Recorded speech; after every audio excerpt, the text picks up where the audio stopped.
Scene.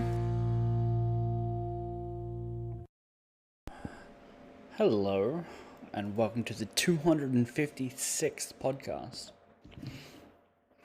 Truly an incredible achievement. It is. I think this is roughly the 2-year anniversary point from when we started doing video podcasts. I think it'll be about now. Sure. I'll take your word for it. I have no idea. Time is a flat circle. Sure. Anyway, it is Thanksgiving week here in America. Cool. What are you thankful for? I am thankful for that I haven't had to shovel my driveway yet this year, so that's a good thing. Okay. I'm thankful that my kids are all getting good grades this year so far, which has not been a given, so I'm very happy about that. How about you? Okay. Hold on. So far this year, there's like 3 weeks of school left. How many more grades could they get?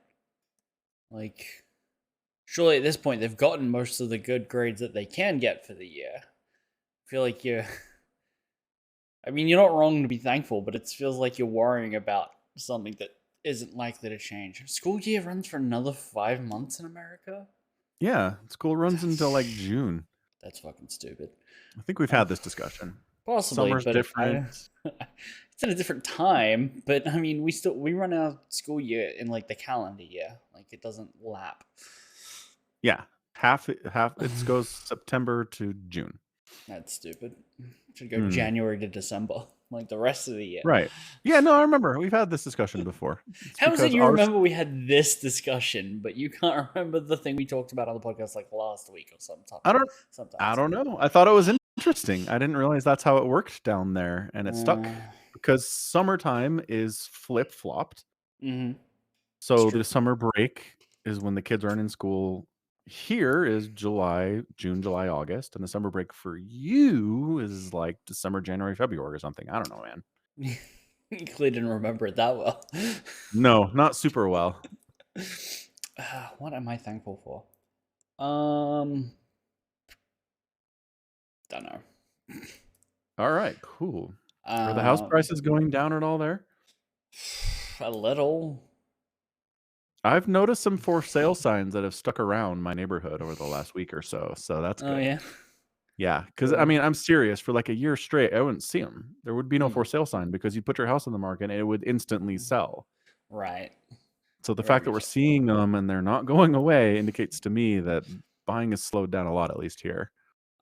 There was an expected like projection for inflation is going to keep going through December here, so that's still going. Some of the houses we've been applying to because we're looking to move have been like, yeah, we didn't accept your application. Like they didn't decide to rent the house out to anyone, so we're gonna have another inspection. And then like a month later, they were like, hey, not only are we still doing more inspections, but the house is now cheaper per week if you'd like to have another look. I'm like, we were willing to pay more and you didn't want us. Like, things are changing. So that's what I'm saying. So it might work out, is what I'm saying. It might work out. It might. Who knows? Okay, good. Hope so. I am thankful for Darktide. I have played so much Darktide over the last couple days. Are you winning, son? Yeah, I mean, yeah, as much as you can win a beta. Good point. Yeah, it's a lot of fun. That's what I'll say about it. Since I know you're not gonna play, and well. Right on. Okay, well, I'm glad you're having a good time with it. Yeah, I just unlocked the Bolter as a gun, which is like the iconic 40k weapon, and it tears through hordes of enemies. It's a lot of fun. Yeah. No, I remember reading about that. Seems pretty powerful. Oh yeah, it's up there. I love that in the future, the far-flung, super technologically advanced future, one of the most effective things you can do to kill something else is just shoot something at it really fast. Just a mass of metal, real fast. It's done. It's not. Well, I mean, yeah, that's one way to do it. But it's a micro grenade. Like it's a little missile. Okay, so there's explosive power behind it. Yeah, it detonates inside people's chest cavities normally. Yeah. Right. So okay, So it's not quite just the kinetic energy. right, but I mean, orcs will totally just like drift a asteroid onto a planet to be like, all right, see ya. Yeah. It is still Yeah. the meme of like enough mass is good enough, right? Like kinetic weapons are good enough, or whatever the trope is. Yeah. Right. We have faster than light travel. We have teleportation. We have resurrection from the dead. But the best way to kill someone is just hit them with something really big, really fast. Yeah. Yeah. It Yeah. It's actually the guns in 40K in Darktide have been pissing my housemate off because he's a big gun nut. And whenever you like you swap your to your melee weapon, then you pull out your regular gun, they rack the slide every time. And so oh. and so as a giant gun nut, he's like, that wouldn't make sense. You don't do that. And I'm like, not with one of our guns, but who knows how guns work in 40,000 years. These are alien guns, effectively. Effectively, yeah. These are also people who don't know how to use the technology they have. They might think you need to do that, even though you don't. That's an excellent point. Very good. Yeah. Did he accept these explanations? No. Okay. Of course not. Just bugs him. Yeah, it just bugs him. And I was like, look, as from a gameplay design, definitely they could mix up the animation a little because it is very tedious to watch the same animation like 60 times a minute. But I don't care about that kind of stuff. Right. Well, it's good. It's a blessing to not have to care about that kind of thing because Yes. Aki would like to buy faster than light weapon projectiles. Interesting. I mean, that's the Last Jedi, right? Like that's the whole point. What happened in the Last Jedi? Where she hyperspaced the ship into the big one? Yeah. And ruined space combat forever. So in the next movie, they were like, nope, that was super lucky. Yep, 1 in a billion shot. Can't ever do that again. It's like, yeah.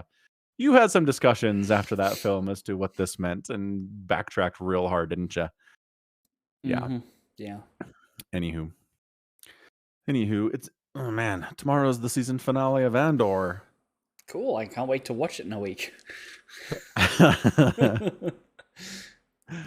always, I've stuck to my tradition of watching it an hour before the show. So before the pod. Before the podcast, yes. Yeah. All right. So you want to go there? You want to talk about the last episode of Andor? Sure. We seem to have gotten there naturally. Yeah. I didn't even do that on purpose. I don't think. Maybe I did. Who can tell?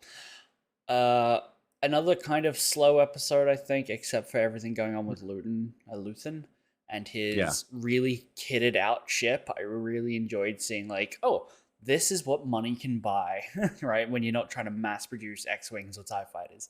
Like you can actually get cool ships that can evade and like disrupt tractive beams and can fake their like ident tags with like AI that isn't like, I am a protocol droid. Please kick me in the face, right? Like, the AI on board seems actually competent and just like knows what it's doing. Yeah, it doesn't seem like an annoying robot. It seems like a shipborne AI that does AI things. Yeah, whatever. Does it have a name? I think it does. I think Luthen is referred to it by name, but yeah, it's just chill and it's competent and it does what it needs to do. And my thing, I guess if we're going to talk about the end of the episode first, but so bottom line, okay, we get picked up and tractored by some Imperial patrol. Mm-hmm. And they're like, we need your ident tag. And they're like, oh, hold on. You don't have one of those already? Why aren't you flying already with a fake Alderaan trader ident tag? Like, what were we doing before right now? Right. That's my question. Like, let's just fly with one. We always have a fake ident tag loaded, and we swap it out every 24 hours or something. So when we get tractored, we immediately throw it back, and we're not suspicious. Anyway, that bothered me. Yeah. Ident tags will probably bother you a ton, given that he gives it to them, and then they're like, "We're in the queue to like check." It's like, what? You're in the queue to check. And if I've got like a vague memory of The Mandalorian where he just like flew by the system or something. Like he was in system when there was an Imperial patrol, and they're like, "Yeah, we got we've got these ident tags, and we've put out an APB in all galaxy like sectors looking for this ship. It's an old classic, so we're keeping an eye out for it. So clearly the system works two different ways, right? Yeah. Like some people just have it because you're in the area, and sometimes you got to tell them they've got to like send a letter, you know. Yeah. Obviously, there's no written, Mm-hmm. written source of truth on this whole Right. how this whole thing works exactly in the Star Wars universe, Yeah. unfortunately. But Mm. yeah. Anyway, yeah, so that was cool. I mean, I've never seen whatever that was that wiped out the tractor beam dish. Yeah, like They knew what it my was, but it seemed like they were surprised that it came from a ship that small. right. It looked like if I had to guess, it was just some sort of dispersant that heats up and melts through the system, like Yeah. it's like thermite or something. Um, which cool. I Yeah, wonder what I what. liked about it. Oh no, go ahead. Oh, I was just wondering what else that ship could be hiding.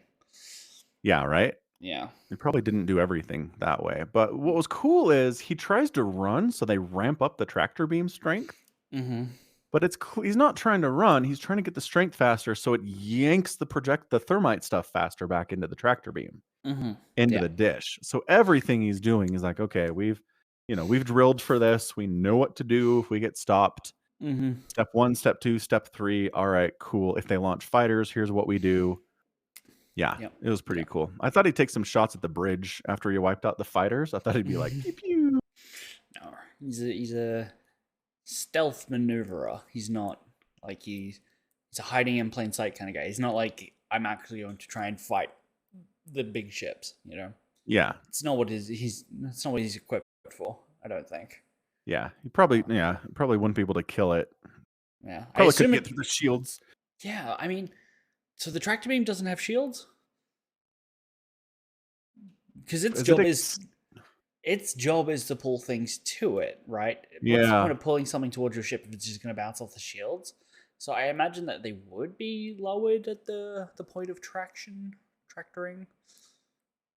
I don't know. How I close does don't it hold the ship know. to it? Well, so how I'm understanding it works is you could tractor something. I don't know. I'm trying to think like in the opening scene of A New Hope when the Corvette gets Mm-hmm. tractored into the Star Destroyer. Mm-hmm. It gets pulled up into a hangar bay. Yeah. So whatever was pulling it into the hangar bay, we didn't see. Mm. Hmm. Yeah, and then the Death Star also pulls in the Millennium Falcon into a hangar bay. Yeah. Yeah. So I don't know. Again, this is probably something that's just not consistent at all. No. Uh, yeah, I don't know. I was just thinking maybe you can tractor it in place, but if you want to pull it into your hangar bay, you got to drop your shields first. Maybe.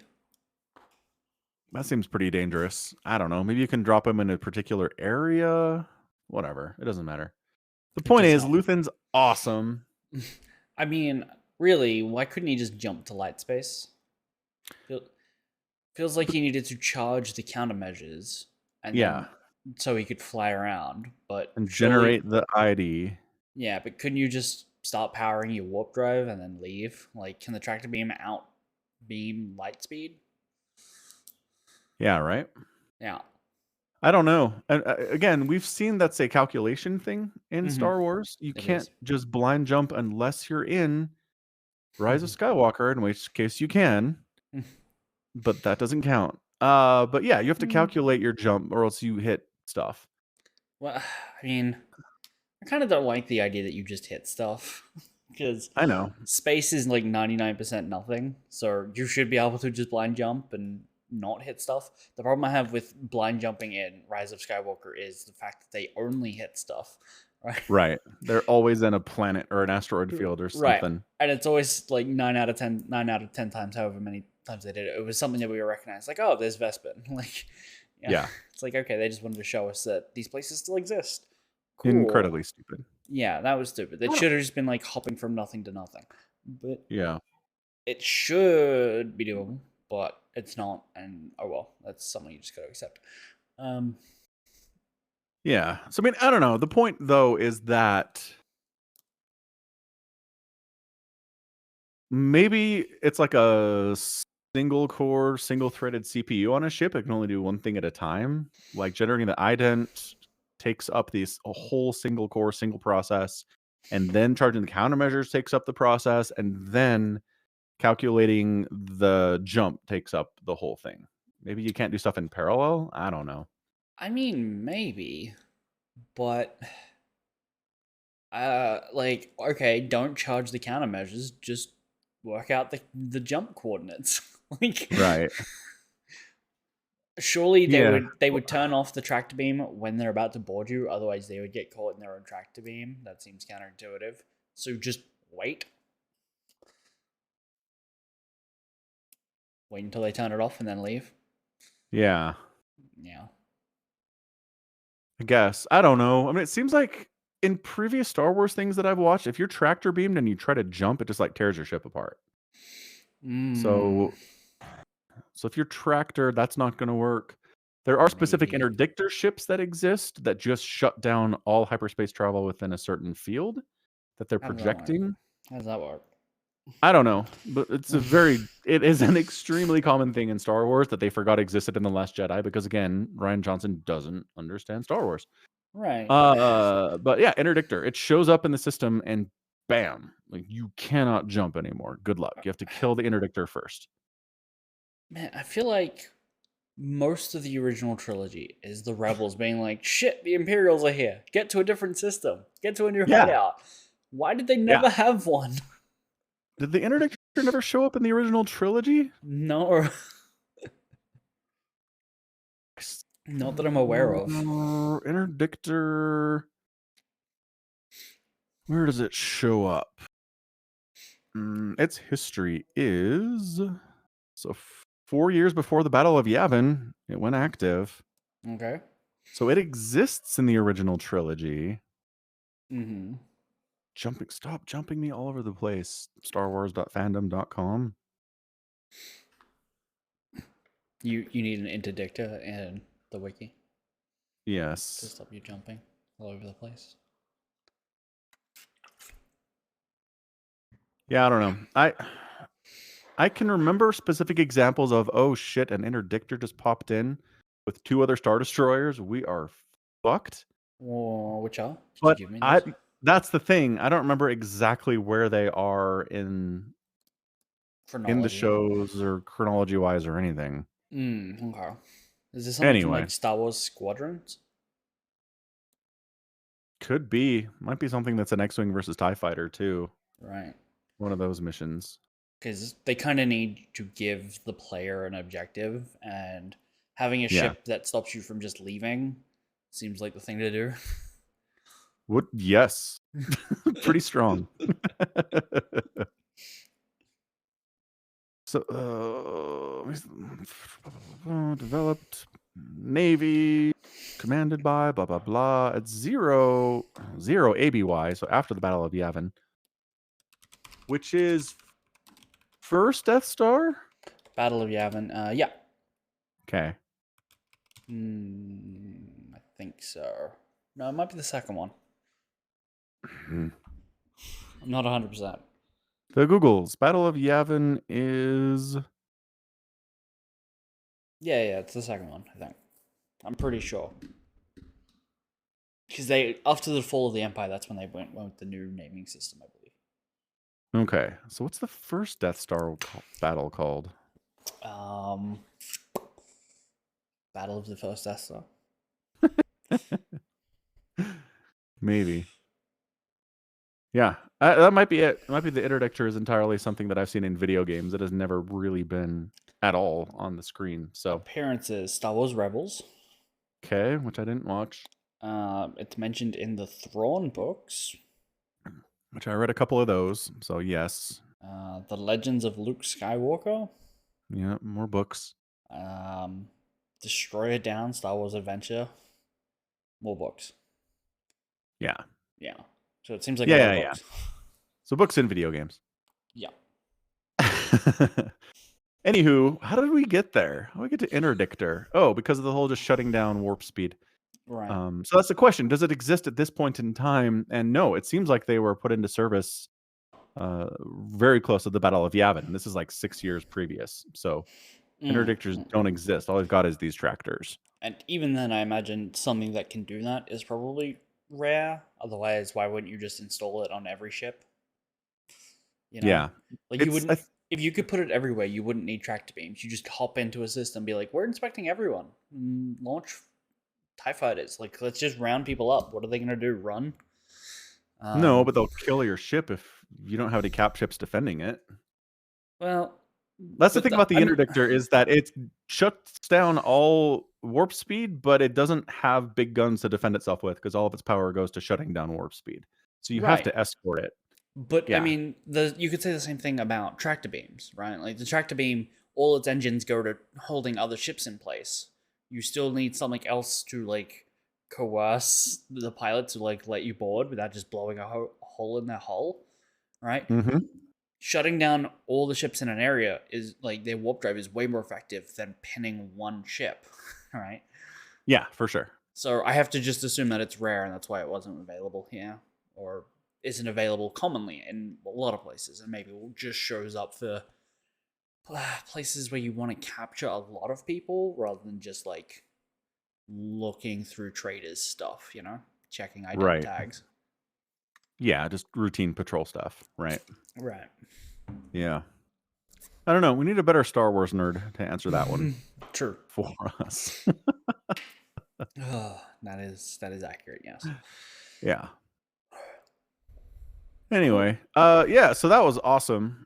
The beam weapon thing to wipe out the 2 TIEs as he flew between them was super sweet. It was. Because, yeah, they launched the small fighters, and I'm like, oh, that's not good. That's real bad for Luthen. And he's like, we got this. It's cool. This is a lot easier than the other stuff I'm doing. Yeah. Yeah, pretty chill. So it just wipes out the entire, it's like 4 or 5 ships. It's nothing huge. Wipes it out. Makes a flyby on the bridge of this ship and like pieces out. Yep. Good stuff. So now they have a visual ID on the ship, though, right? Yes. But as we've established, this Empire sucks at visual IDs because they had Andor in a prison for like 6 weeks, man. 6 months. Yeah, however long it was, and it's been a while. Never figured it out. Yeah. Although I can kind of forgive them for that. It's like we've already got these people in prison. Why do we need to cross-reference and find out if they've got an arrest warrant elsewhere? Again, the ISB, Cassian is their #1 priority. That they were never like, let's cross-reference all of the people in our prisons. Maybe you already got him. Not hard. Technically, Axis is their #1 priority. Yeah, but they don't know what he looks like. So we go for Cassian, and then we find. Even if they did, it wouldn't help them. Yeah, probably not. And technically, there's an inside guy who does, and he could become a double agent. So that would suck for Axis. Anyway, what was I going to say? Oh yeah, they might know what his ship looks like, but it's such a unique vessel that I don't think you could call it by like whatever generic stock model it was.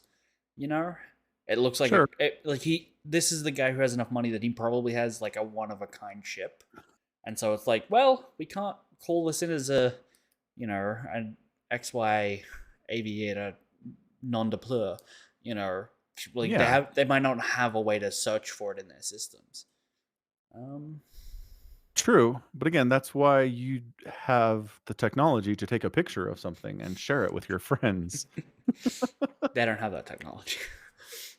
Right. You ever seen a Polaroid in Star Wars? Come on. Not really, but they've got FaceTime. Sure, they have holograms.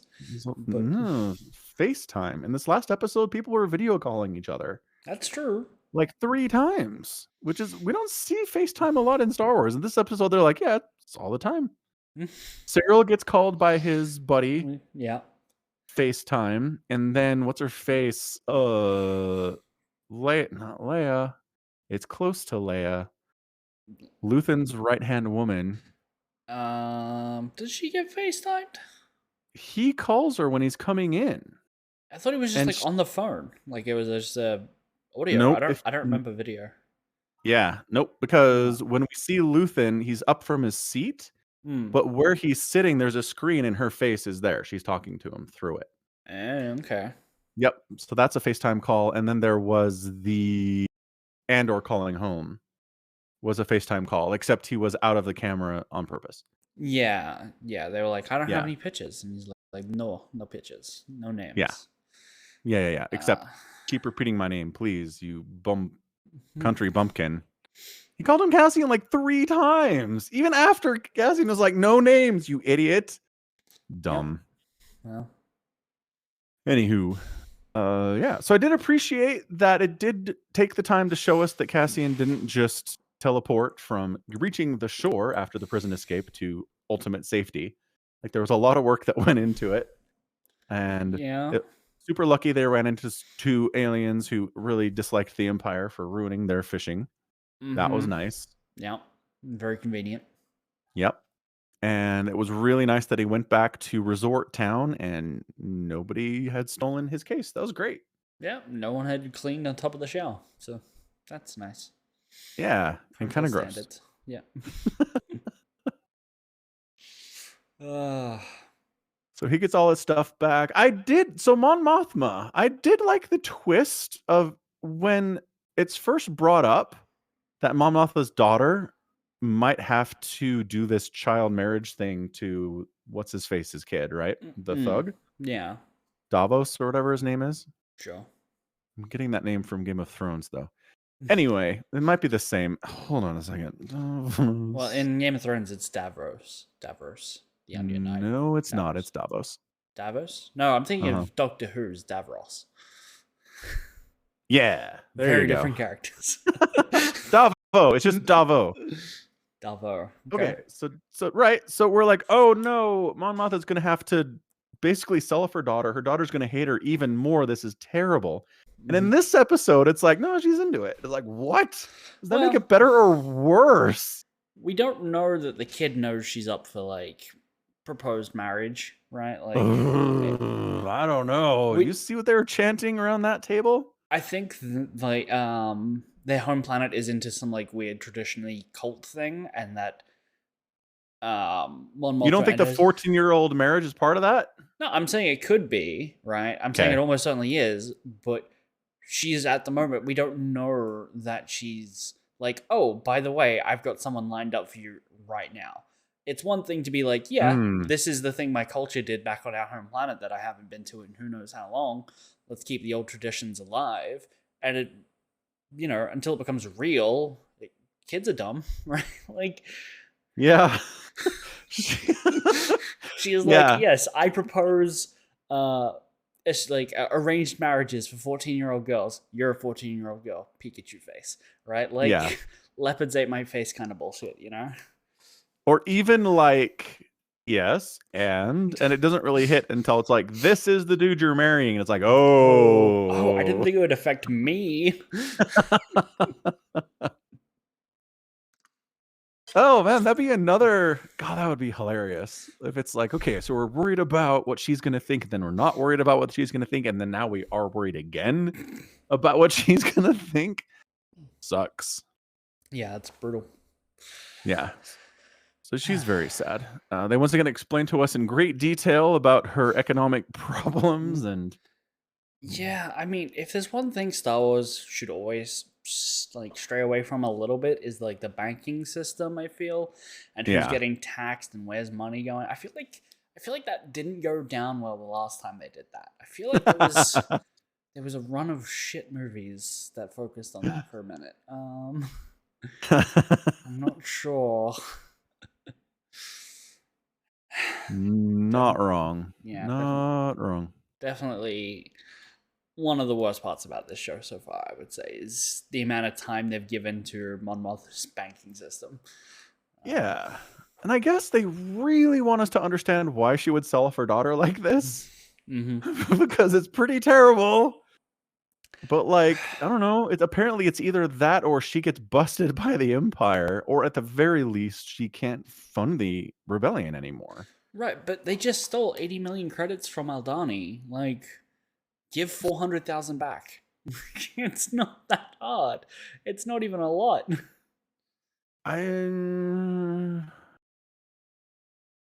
Isn't the problem that there was a bit of cash that she pulled from the account but didn't spend it yet? And it's sitting there in the open, like, very suspicious. It's hilarious that we've heard this explained like 8 times and we're not quite sure. Right. That's because the banking system doesn't make sense. We can't look at a diagram for how it's supposed to work. All we know is that what she says in this is that she set up a stream of accounts, opened it at the bottom, and just watched money flow like water. And Yeah, now, so, like- and now we're told that there's 400,000 missing from an account, right? Yeah. So she was taking chunks of cash from her trust, funneling it through, sending it to Luthen. That was just happening constantly. It was fine. She didn't even think about it. Right. When that gets shut down, they're watching it much more closely, and there's one chunk of money that's in that in-between state where it's out of the account, but it hasn't been sent to Luthen yet. Right. And she needs to clean that up, was my understanding of it. Well, my understanding is that she just needed to replace the money, is how she sounded it. Like, I need to make sure that the money that I've taken out or don't have access to or whatever ends up where it's on paper supposed to go, right? Like, if these are charitable foundation accounts and she's just funneling money through them, right? The money that's come out or needs to come out needs to end up where it's supposed to be, and they just need money, is how it comes down to. It's like, we need 400,000 credits to go into this other account to make it look like everything's legit. Okay. So it's basically the Empire expects this account to have X amount of cash in it, and it's short. And it's short, and you don't want to have to explain where that is. Right. And she can't just pull it out of her trust anymore because that's also being watched now. That is this is why you shouldn't do this in Star Wars. It's boring, it doesn't make sense, and nobody should have to care. Agreed. It is. They really should have told us that she can't access her trust fund anymore. Done. Right. And she needed Davo's help to do that. That's all we needed. Yeah. Yeah. Agreed. 100%. What else are we missing? Oh man, Bix. Poor Bix.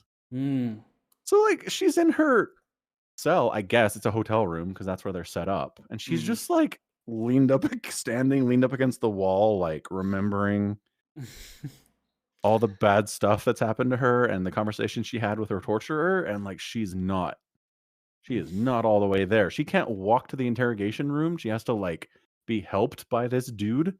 And then they're like, she seems in a fine state to answer questions for us. Like, really? Like, is this Anton? Is this the guy? And she's like, not even really looking at it, and she's not quite sure where she is, I think. And I'm just like, if you're the guys in that room, are you expecting her to give you an answer? Because I would not expect an answer. You have absolutely ruined her mind. Yeah. I mean, I'm very interested to hear what these dying aliens sounded like, because it feels like they're not going to give it to us. No, of course not. But I'm just very interested in what is essentially magic on the periphery of Star Wars at all times. Right? Yes. Like, here's some beings that leave like a psychic death scream. We're not going to show you what they look like. It's the Aurora Borealis in Principal Skinner's house. It's just over there. We don't get it. May I see it? No. You're not wrong. Anyway, what it has done to Bix is destroyed her mind, apparently. She is in no position to do anything except lean up against a wall. Accurate, yeah. Yeah. So there goes this Anton Sugar, and it's like, really? That's not his name. What's his name? It's Anton. It is Anton, but it's not Anton Chigurh. I'm pretty sure it's the guy from No Country for Old Men. It is! It is. Krieger. Oh, Krieger. Close, though. Come on. Give me some credit. Anton Krieger. Yeah. Yeah. So is this Anton Krieger? And like, I don't know. I don't feel like she's going to answer the question. That's all. It's a weird scene to show us for that reason, I guess. But anyway. I mean, I think the point is that she is somewhat in control of her faculties, and she is weighing the choice of more mind-breaking torture versus just giving them what they want, right? That is what we're getting there. Have we met Anton Chigurh in this? No? Okay. No. And I actually listened to a podcast that said he's not credited at all. Okay. So the theory, at least right now, is that he doesn't show up. He's Mm, referenced. He does the attack on the Empire Station and gets wiped out because that's what's going to happen, right. and we just never see him. He doesn't matter, right? Right, right. How great would Yeah. it be if they got Javier Bardem to play him? Even though he doesn't Just show for up. like one scene, Yeah. he's just like in a ship flying to attack the Empire, and he gets blown up. It's like the Yeah. end. Yep. What a cameo! That would be great. Uh, Oh, and then we got to talk about Luthen and Saw Gerrera's conversation. That was pretty amazing. yeah. I mean, I just thought it was great that Saw Gerrera's like, let's go, let's do this. I'll help on this attack. And Luthen's like, okay, this is exactly what I wanted about 24 hours ago. mhm, But now it's real bad. mhm, mhm. Like, well, he I, just tries to head him off. He tries to like tell Saw, are you sure? Like, you called Anton an ox earlier and he kind of sucks, and maybe you'd be better held back for some other thing. mm, But eventually he has to be straight with him. He has to be like, all right, look, the Empire found out about the attack.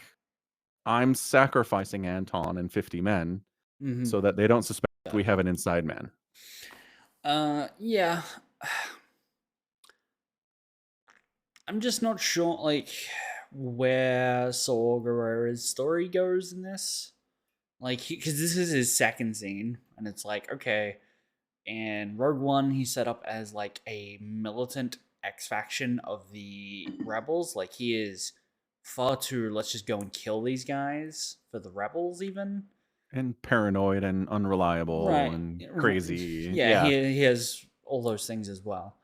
Hmm. Um, and so, like, are we supposed to think that the rebel network that Luthen has set up is the rebels from New Hope? Like, that is what he's building, or is he building Saw Gerrera's um, information network?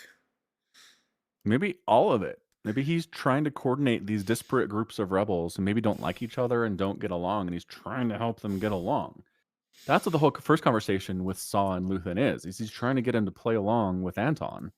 Right. Because there's all these groups running around, and it's hard to get them into a rebellion to even stage an attack on the Death Star, right? Right. But by the time Rogue One comes around, Saw Gerrera is like not on speaking terms with the rebels TM, you know? Also, he dies, but yes. Well, he dies in Rogue One. Mm-hmm. But Right. up until that point, he's like, I'm not doing it. Like, I'm not having anything with them. This pilot's a Yeah. spy, you're a spy, everyone's a spy. Yeah. And so Yeah. I'm just like, okay, when is this the break where he's like, I'm not working with any other rebels? This is where I take my ball and go to Jeddah. It's a long process with him. He's in Clone Wars. Yeah. He's from a planet that the Separatists take over, Hmm. and then the Jedi come in and save it all. But in the process, Saw takes down a cruiser of the Separatists, and it crashes and kills his sister, who's been ruling with him. It's like a brother-sister thing. Okay. And when she dies, and he basically blames himself for it, like, that's a huge breaking point for him. Like, he's never the same after that. He's always been kind of erratic and kind of like, let's kill them all. But when that happens is when his mind just kind of goes nuts. So it's a long, long process over many, many years to get to where we see him in Rogue One. Right. Well, I mean, it's like that's the point, though. There's a lot of setup. Well, not a lot. There's two scenes with him, but there's some Yeah. setup for a rebel faction that I know is like all of it is not solved here or not resolved here, and it feels like this could just be like, why aren't you could swap Anton and Saw Gerrera and give us the new people, right? And not have another tie into Rogue One, because like this is already the backstory for one character who's only showed up in one other place, but Saw shows up elsewhere, and we get all of his background, well, most of his background elsewhere again. I just feel like they missed an opportunity to have a new rebel faction, And then the one that they are giving us is mentioned off screen and is going to die probably off screen. Right. Like, he really doesn't matter hardly at all to the whole Star Wars story. Yep. And yeah, if you wanted to tie in Saw Gerrera, I feel like the Burnt by the Rebel Alliance spy network works well enough for what we know of him from Rogue One. Yeah. Right? Yeah. So give him a legitimate reason to not trust the rebellion. Yeah. Yeah, I like that. That's a good idea. They haven't done that. But nope. Maybe not yet. Maybe there's more of him in season 2. They kind of have. Like, they know that he like the conversation with Luthen, thank you, is like, oh, you're only not doing it to me because I know about you. Like, I can get to you if I wanted to, and like, this is for the greater good. I'm sacrificing 30 men and Anton. Yeah. Which, I don't know why he bothers to point that out. Like, you just got to be correct that it's 30 men and Anton. Well, I think it's because to Luthen, a leader like Anton is what matters here. Oh, okay. 50 soldiers, he can get 50 soldiers. Right. But somebody like Anton who can lead men, that's a sacrifice for him. I think is what that means. Okay. Yeah. Okay. I wasn't sure if it was like a character trait for his like attention to detail, that it's not 30 men, it's, let's be specific, it's 30 men plus Anton, right? Right. It could be both. I don't know. Yeah. Well, I'm fine with it being both. Yeah. Yeah, and you can just see the wheels turning in Saw's head during that conversation. Because he gets to one point where he's like, hold on, you're sacrificing Anton. That could be me. And Luthen's like, yeah, I could, yeah, it could be you. So that doesn't help either. Yeah. And then he starts, again, more wheels turn. Saw's wheels turning is never a good thing for anyone. But he's like, you have someone inside the ISB. You have someone in Anton's camp. Who do you who's in my camp? Who's your mole with me? And I love Luthen immediately. He's prepared for this. He's like, I know this is going to happen someday. And he's just like, what's that? What was his name? I have no idea. It's like Pipes or something. It's like a nickname. Pikel. Anyway, yeah, it's like, it's that guy. It's the other guy that shows up in Rogue One. Yeah. Yeah. Oh, I really did that. So then Luthen's just so smart because he uses that to get Saw's attention on the other dude. And Luthen, Saw is spiraling down his paranoid schizophrenic hole, right? Yep. Talking to him is impossible. He's not responding to Luthen's questions at all. So he distracts him by saying, this dude's the mole, then sneaks in close enough, grabs his gun, and pulls it on Saw. For the express stated purpose of, I need you to listen to me, and the threat of getting your head blown off is the only thing that's working right now, man. Yeah. Which I was just like, dang, okay. Luthen's scary. He's good at what he does. He is, yes. Yeah. Yeah. So anyway, so as far as we know, the attack is going to go as planned. Anton's going to die with his 30 men. There's going to be a funeral for Marva. Which at Ferrix. They just make her into a brick. Yeah. Okay. I feel like human remains or even alien remains probably don't make great bricks. So you probably want to spread those ashes out over multiple bricks to not have one really shitty brick. Yeah. I don't know. I kind of figured they took a small portion of your ashes and mixed it like a 90-10 ratio with the rest of the brick. Could be. It's symbolic. Like, it doesn't have to be literally you're the whole brick. I don't know. I don't. I did note that the episode was called The Daughters of Ferrix, and the Daughters of Ferrix are the people who came and took her body away, but the episode has absolutely nothing to do with that, and it's kind of moot in the entire thing. Sick old lady was dying. We knew that. Like, she died. Yeah. I mean, the fact that she... Oh, no, go. Well, she dies, so there's going to be a funeral, so that's going to draw Cassian in, probably. Right. That's going to bring Dedra in. That's going to bring in Cyril, right? It's just going to knock everybody in the same punch bowl. Right. No, I get that. Yeah. But the sisters of the Daughters of Ferrix seems like it's an entirely superfluous organization. Agreed. Yeah, and also, it's really interesting to see that the townspeople were humoring her bot. Like, oh, this poor little droid's sad that its master's dead. Yeah. Did you not have any? It was sad. Yeah, I mean, it was sad. Falcon's like, man, whatever. It's just a bucket of bolts. That's not what I'm saying. I'm saying these are people who tear apart machines for a living. That's how they make their money. And then Yeah. here's a machine who has no owner. What can you pull out of it? Right? Ooh. Like, But sentient machines versus non-sentient machines, I feel like there's a line in the Star Wars universe. but Luthen's ship seems like it's got a pretty good smart AI. Yeah, it does. Not every ship has one. We've never seen an Empire ship with an AI in it, right?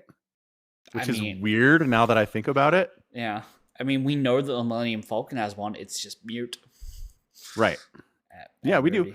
But yeah, again, every AI in a ship we've seen, the X-Wings have R2 or R4 units on them, which are sentient. Yep. The Millennium Falcon's got a sentient AI. Luthen ship has a sentient AI. But nobody in the Empire seems to have a sentient AI on their ship, which makes me wonder why. I assume we're just not shown it. I assume we're just not shown it. I guess. Maybe that's why the Empire ships are just so big and like their command decks have all those sunken floors with people working. They're all just doing the jobs that a single AI would do. All the manpower they need. Yeah. Right. Yeah. Yeah. So bringing it back to Ferrix, though, they're dismantling Empire ships. Mm-hmm. They're not artificially intelligent. So it's a different thing. They might dismantle. We can't prove that they're not. Just because we've never seen it. If all the other ships have it, then it's safe to assume that they do too. We've just not been shown it. Does the Empire have artificial intelligence? Here's the thing. So, do the shipboard AIs always make the calculations to hyperspace? To make the jump to light speed? Because Empire ships make the jump to light speed. They would need them too. If it's that complicated, yeah, you're right.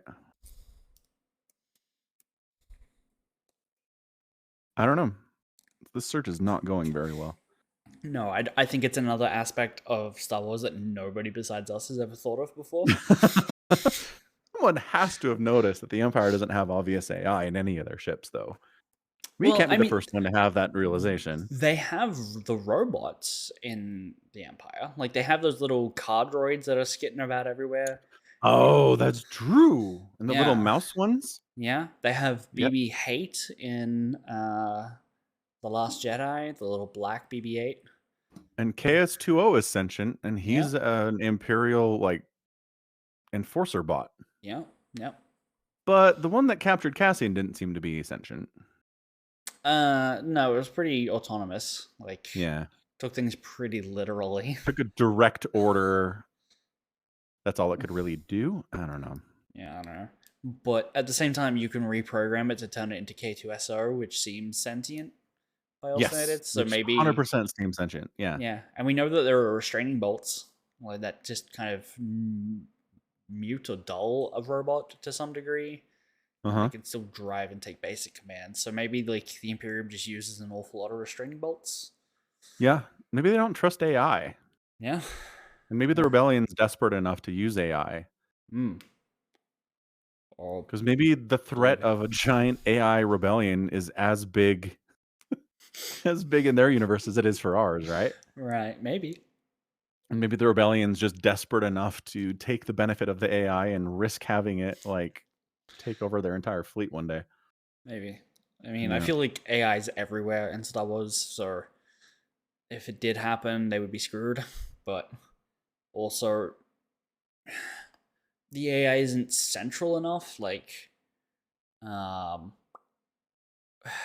so many of the like droids and stuff are their own platforms. They don't like connect to a hub service. They just are what they are. Like Jabba's got droids torturing other droids that you would need as much. You're as likely to convince all the droids to form a droid uprising as you were to convince all the people. Like, which is very hard, you know. Yeah. Yeah, I don't know. We're getting deep. We're getting deep into Star Wars world building right now. Yeah, they've never thought of this. They never will. I don't think so either. Yeah. Anyway, good stuff. We miss anything? I don't think we did. I don't think so. All right, cool. We gotta hit the Chainsaw Man though. But not a ton happened in Chainsaw Man either. Nope. They just kind of hand waved away the Eternity Demon at the end. They were like, yeah, so he went into a chainsaw, and 3 days later they left. Like, Yeah. Well, I mean, the way it happened, I thought was pretty interesting. Because remember, we talked about Denji being able to replenish his blood because that's his obvious weakness. right. So for this episode to be like, okay, yeah, he can drink or eat demon blood and regen, which is like, level up, man. You are so much scarier now. Right. Holy smokes, Denji.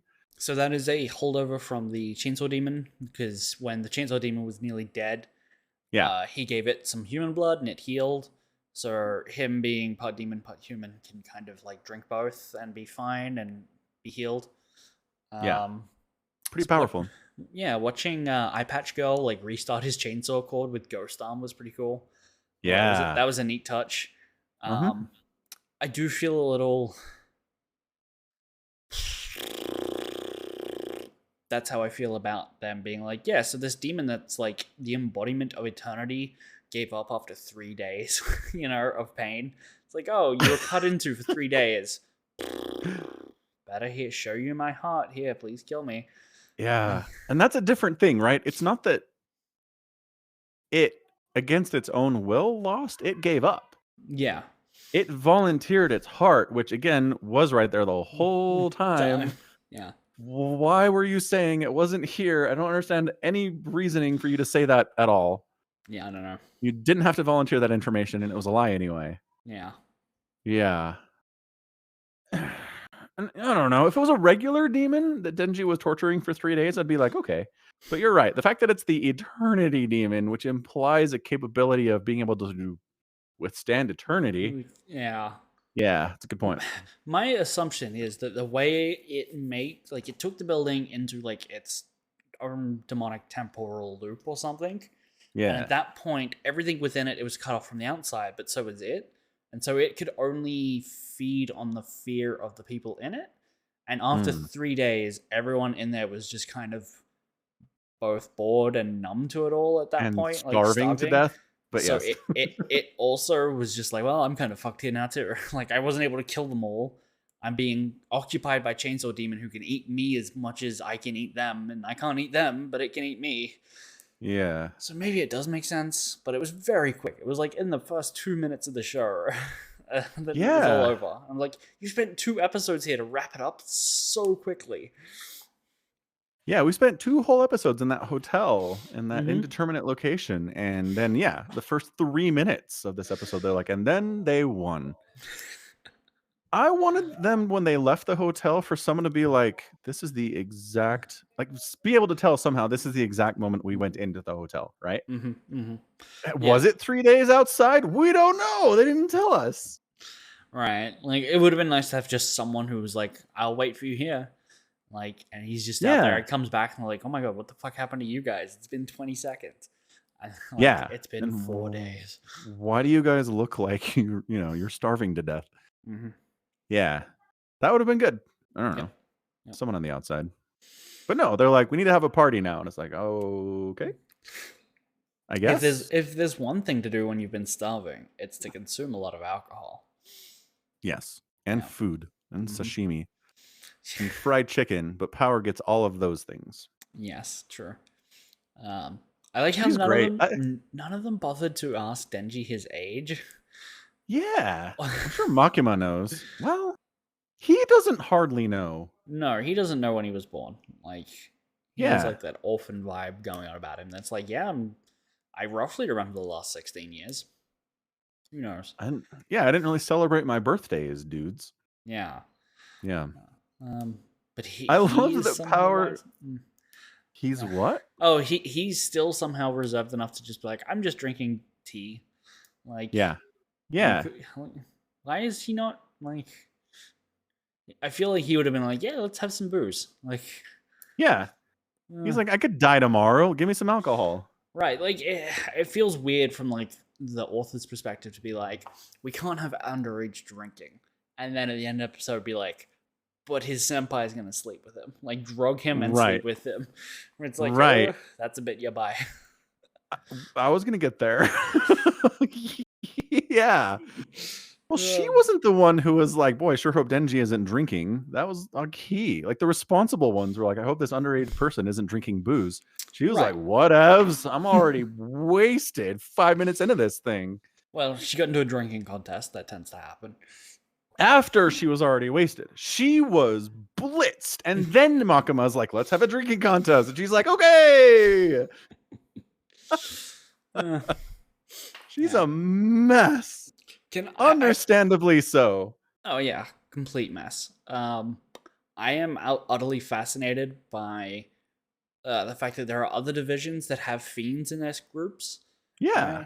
But for a couple reasons. I'll get to what you're about to say. One, we're told earlier that this is like the experimental mix, and because it's got demons and fiends and like Denji. But now apparently fiends are in just other groups, or maybe there are more experimental squads. I don't know. That's a little confusing. But apparently they all wish their fiends were more like Power-chan, because that was my favorite interaction in that episode. It's like, man, like we've got fiends in our group, but your fiend is so well behaved compared to ours. I don't get it. Like, Power has been a menace in civilian life up until like the entire show, right? But now apparently that's a desirable for a fiend. Like, she is not that bad, maybe. Well, what they specifically say is other fiends they found are great at killing devils, but their lust to kill is always present. So you can't bring them to dinner, or they'll try to kill the people at the dinner table. Whereas Power, she'll throw her vegetables and she'll hoard the food and she'll lie about stuff. But otherwise, she's not trying to knife anyone in the face. So I think that's it. I think that's the only difference. Yeah. And I love that she's like, it must be my high IQ. Oh, really? What is your IQ? What is it, Power? She's like, 100? Is that high?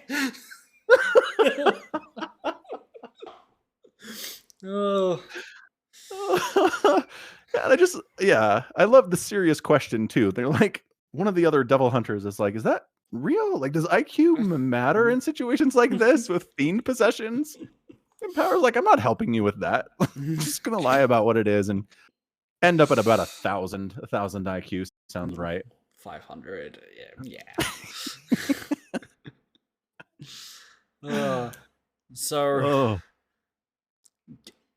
Public Safety Bureau, whatever this is called, only takes on devil hunters after they've been contracted with a devil. So even crazy scaredy cat girl from last episode who was like, let's kill Denji, has a contract. Like, with the fox devil that is friendly with a lot of different devil hunters, apparently. No, not the scaredy cat girl. She says it's a secret. No, she says, right. You're right. Yeah. Her name's Kobe, by the way. Kobe. Okay. No, like Kobe, like the NBA player Kobe. That's what I'm calling her.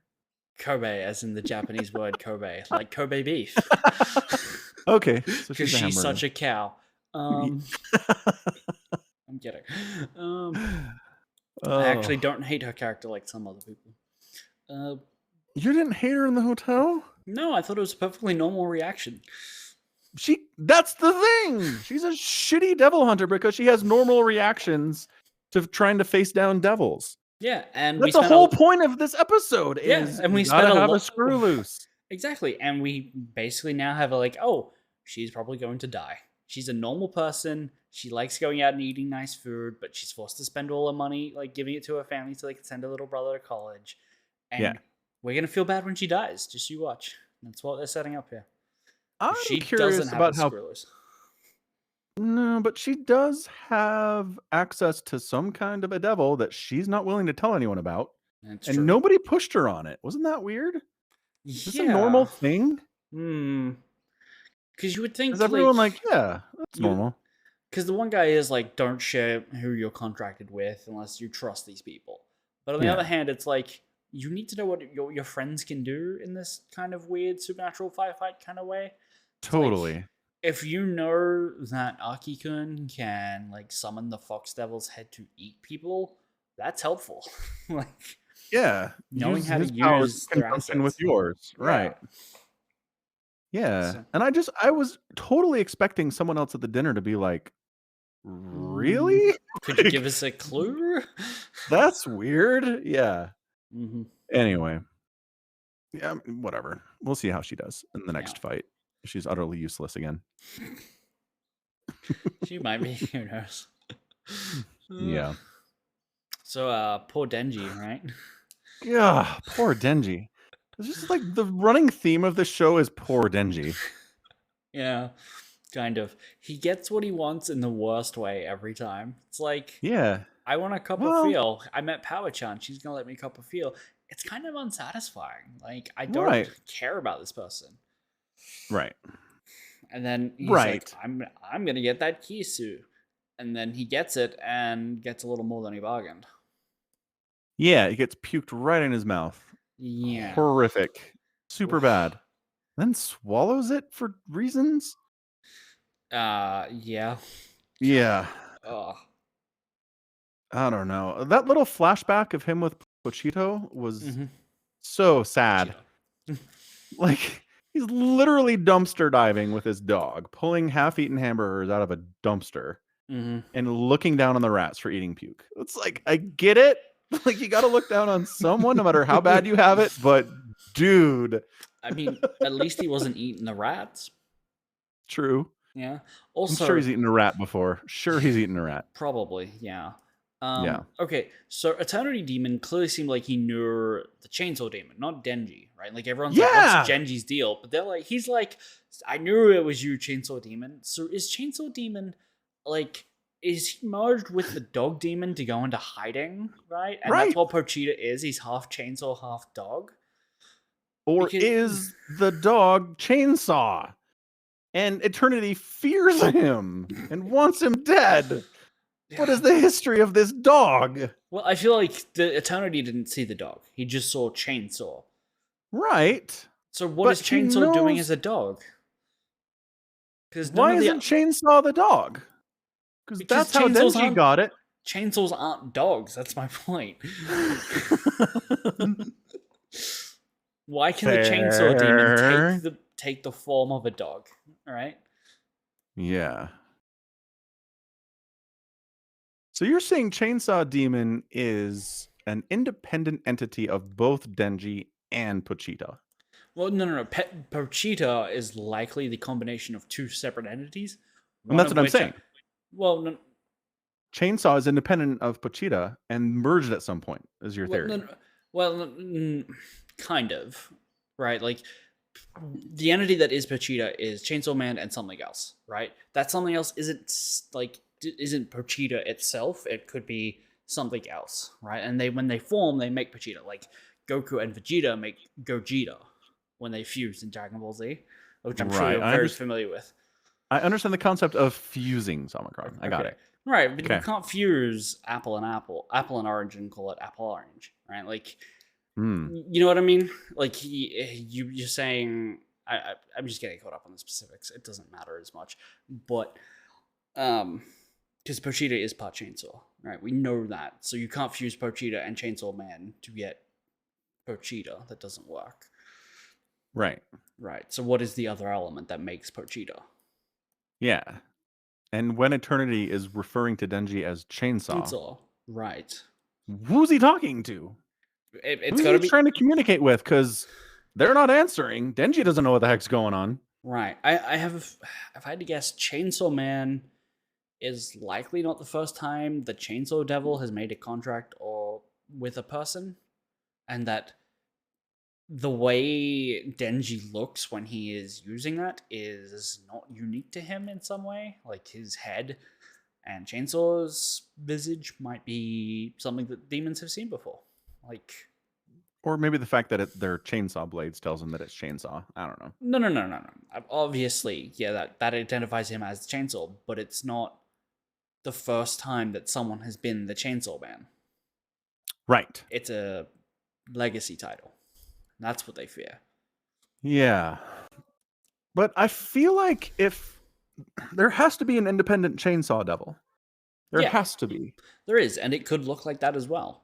It's that just eternity has interacted with her in the past. yes. Okay. I mean, that's the weird thing about the concept of eternity. Maybe it's interacted with him in the future. Yeah, maybe. Yeah. But either way, really wanted Chainsaw dead. Yes. It's not about Denji. It's about Chainsaw. It's about Chainsaw. Yeah. Interesting. Who knows? Now Eternity is dead. We'll never know. All right.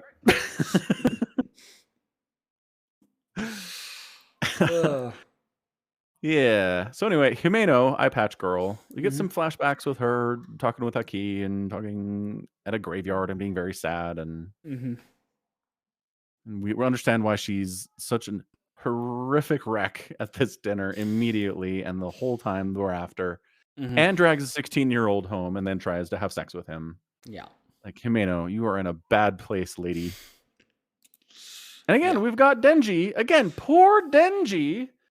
Denji the virgin, who part of him's like, yes, let's do this. And part of him's like, the last time I did this with someone I didn't care about, it wasn't that fulfilling. Maybe I should say no. So Denji is trapped. He has a decision to make. Poor Denji. Poor Denji. I love that Makima is just a robot, man. Yeah. Drinks everyone else under the table, doesn't seem drunk at all. Right?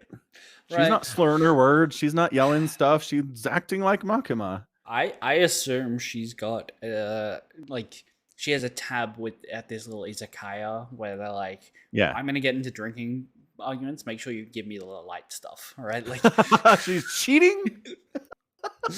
I wouldn't put it past her. That is my headcanon. Well, because my thing is, Aki wants to get her drunk and ask her what the deal is with Denji. Because they think she knows. Because she's been sticking around Denji for a long time, and usually she's off traveling the rest of the world. Right. Or the rest of Japan, anyway. So they think she knows something about him that she's not telling. And then, so they try to drink her under the table. It doesn't work at all. Which, like, if she never gets drunk, they wouldn't bring it up. They're like, we've tried this before. We've gone out drinking with her, and she robots her way through this process every time. Right. Or this is the first time they've tried getting her drunk. This might be the first time that she recommends the drinking challenge, right? They ask. This might be the first time where she's been, like, bemused by one of their questions that has no real meaningful answer. It could just be that she's taking a shine to the kid, right? Like, oh, his got a trash kid that I can keep as a pet. And so the answer to what's up with Denji is, I wanted a dog, right? Is a joke answer to her. So she's like, if you can drink me under the table, you can have the answer. And she's just like screwing around with them. Like, right. But then they're taking it way more serious than she will. Right. Right. But then it doesn't work at all. Like, she's impervious to the effects. Yeah, she doesn't care. As far as we can tell. Like, yeah, I don't know. I mean, because she might be enjoying the mystery that they think is there, right? Like, they think she cares about him some great deal, and she enjoys that interaction. Well, it's obvious the interest in Denji, because his first time out, he wipes out Bat Devil by himself, right? Which is like, no one does that as a rookie on their first kill alone. Right. And then number 2 is, how is this working with him? He hasn't made a pact with a demon, right? With a devil. He's not a fiend. He has full control over his capabilities and himself as Denji. And when he turns into chainsaws, he retains Denji. Right. What is this? We've never seen this before in our world. How is this happening? So why Makima would have interest in Denji, I think everybody understands. Everyone gets that. But they think she knows why Denji is the way that he is. Maybe. It could be either one of those. Like, they might be asked, like, they might be after the answer of, like, what is he? How is he?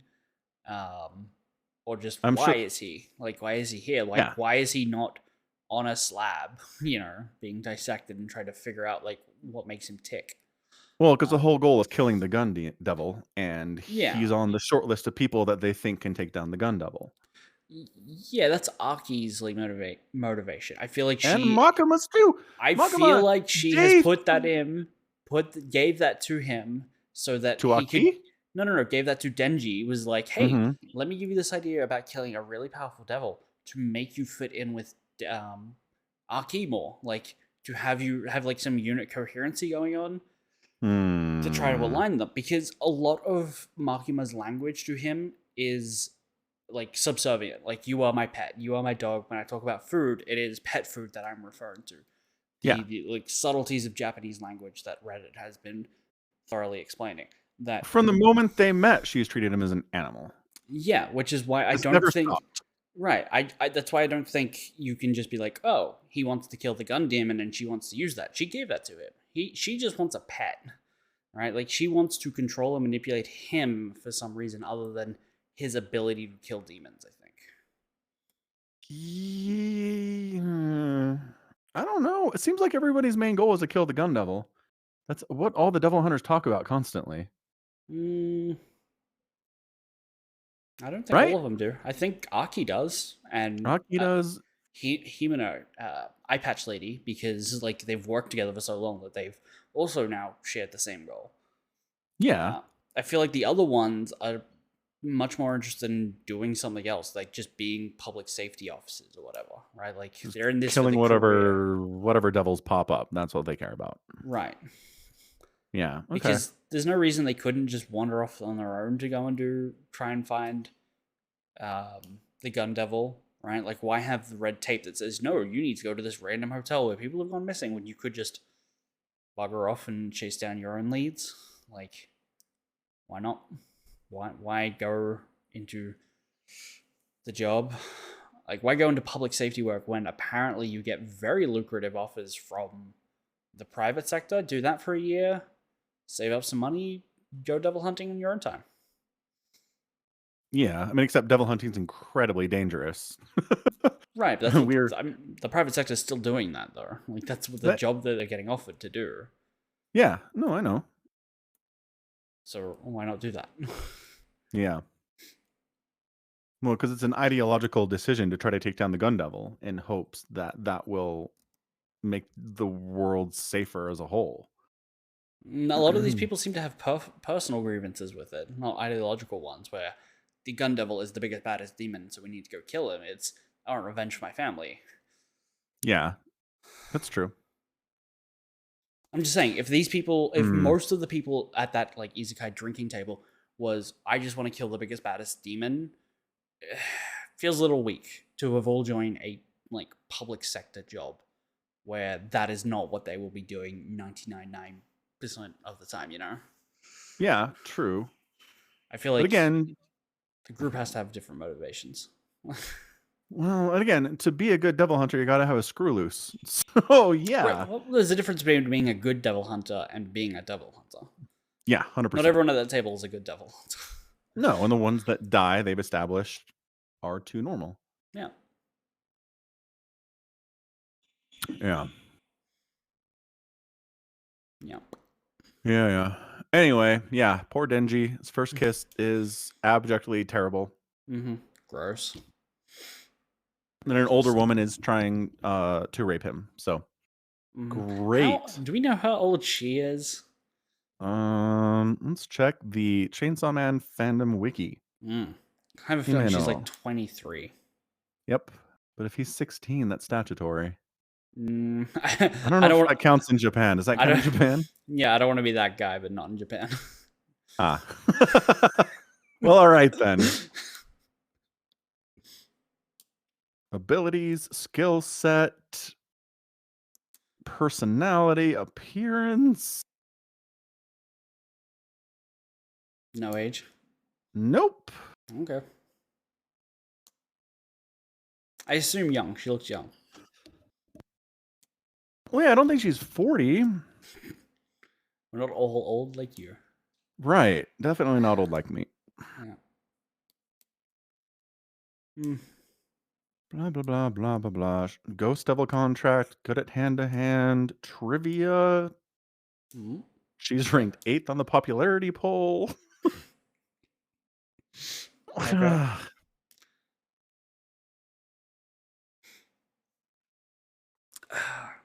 According to WeGotThisCovered.com, Okay. they take a stab at it. Himeno Chainsaw Man age is like the second recommended Google search on Google. This one says she's likely in her 20s. Yes, that is what Yeah. I've also gotten. Rad. So yeah, a 20-something-year-old going after a 16-year-old. Yeah, bye. While intoxicated, not super hot. Uh-huh. Yeah. Yeah. All right.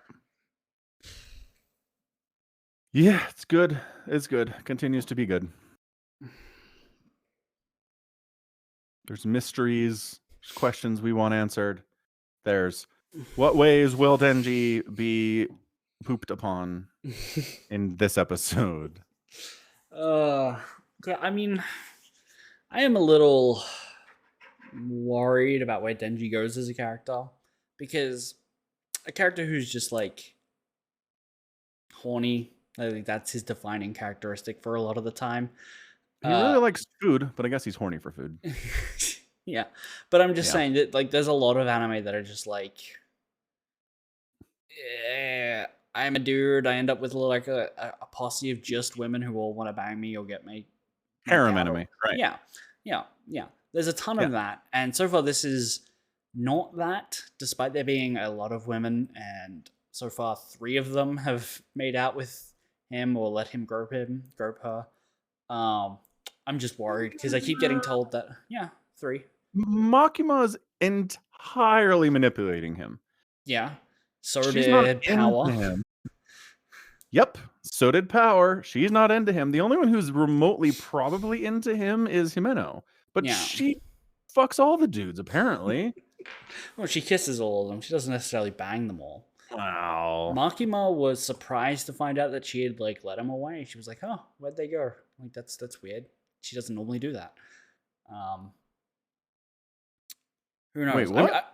Yeah, like when they were leaving the bar, Makima's like, "Hey, where's Denji?" And like, "Oh, Himeno took him and like are off somewhere." She was like, "Huh?" Literally carted him away on her back. Yeah, like okay, I guess she's taking him home. Whatever, like making sure he gets a good night's sleep, which is weird because he was just sick, not drunk. Like, he should be helping her home, not the other way around. He should have more control of his faculties than she does. Yeah. Whatever. I mean, ideally, Power should be taking him home because Aki's still recovering from being stabbed, and Power and him live together, so they both go into the same place. That's what makes sense. I mean, they should just be calling a cab, but I don't think Uber exists in this world. Apparently not. I don't know that I'd be like, Power, make sure that Denji gets home safe. Well, I mean, they're walking with Aki. Like, they're not going by themselves. Right. Just don't make Aki carry him. They would not make it home if it was just those two. Not at all. No, probably not. For some insane reason. Mm-hmm. I'm just saying, I hope Denji becomes a little bit more than just like the touchy bait, you know? Yeah, sure. Yeah. I get that. Yeah. I'm enjoying it. Thoroughly enjoying it. Mm-hmm. And Giguk seems to really enjoy it too, in his fall anime review. Mm-hmm. Yep. Yeah.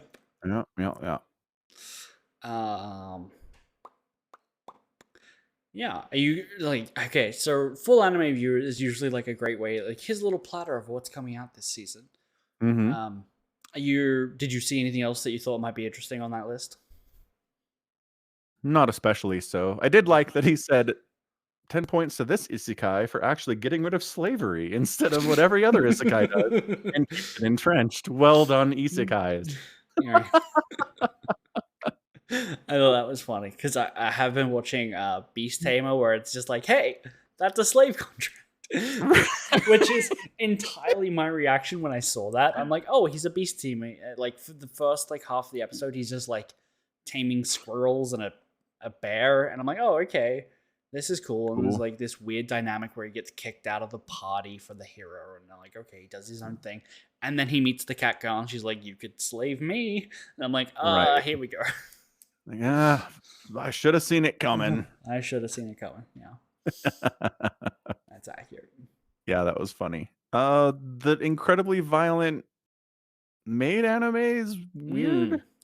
Mm. Cafe Maid Wars or something. Yeah. Yeah, I'm interested in that too. Um, it's not on Crunchyroll. I had to go to High Dive to get it. Sure. It's another streaming service. Um, yeah, I'm interested in that. The other one on the I'm really enjoying is Bochi the Rock, which he did a little bit on. Yeah, a Um, little bit. yeah, where how it's like K-On! And K-On! Season 2 and K-On! The movie. Yeah. I was like, I haven't seen any of this, but sure. Yep. K-On! Is four girls at a all-girl high school start a little light rock, what do they Right. call it? Light music club, and yeah, but I'm actually really enjoying it. I've recommended this to you. I think what we're talking on stream about how she sometimes just like falls into like anxiety attacks, and like they play with the style of the show where she's like falling in and out of the matrix, like she's like zapping and totally like de-resolutioning herself, turning into like blocks and bits and bytes and chunks and stuff rather than being a Right. person. Right. Right. It's fun. The show's got good heart, I think. So I recommend it. And the music's good too, which is It's always nice. a good change for some music anime that's just like, here's some DJ and now we're going to play some pop crap and it's going to sound like techno garbage. Enjoy. Yeah, it's like, oh, okay, cool. It's just it's rare that they're like, yeah, let's get an actual band to like write some songs for this show rather than just like let's get some no-name DJs on Fiverr to make some beats, and we'll call that music. Right. Well, that's Thoroughly good. enjoying Glad it. they put some effort into the Yeah. music. That's wonderful. So that is my other recommendation for this season if you want to watch something else. Oh, okay. I know that okay. That means no. You do.